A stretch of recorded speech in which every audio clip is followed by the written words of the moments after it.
time for our nursing tip of the week, and in this week's tip, I'm talking about brainstem reflexes. As an ICU nurse, these brainstem reflexes are super important for me to be very familiar with because I assess them all the time. I'm not going to cover every single brainstem reflex in this video, but I am going to cover the main ones that I assess routinely throughout my shifts. First and foremost, what is a brainstem reflex? So brainstem reflexes are relatively simple motor responses organized by the brainstem and designed to enable the body to adjust rapidly to sudden changes in the environment.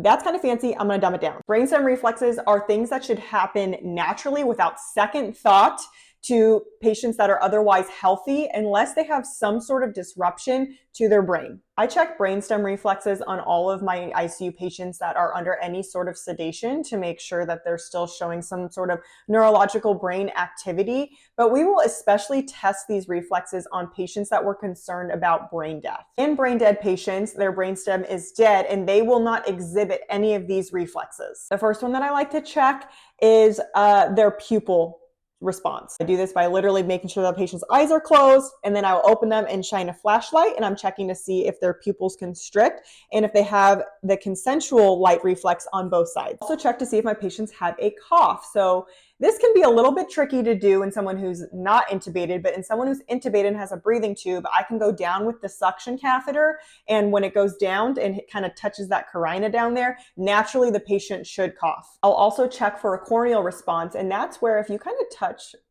the patient's eyeball, they should blink, right? Like if I'm touching your eyeball, you're gonna be blinking. I will also check for a gag response by taking like the Yonker or Yonkauer, okay? We already had this debate, all right? It's settled. Everyone has a different opinion. And I'll kind of go back and stimulate the patient's gag reflex. This one can be a little tricky because in patients that are intubated, they already have the breathing tube, so sometimes you may not get a great gag response. There are other brainstem reflexes as well that can be tested.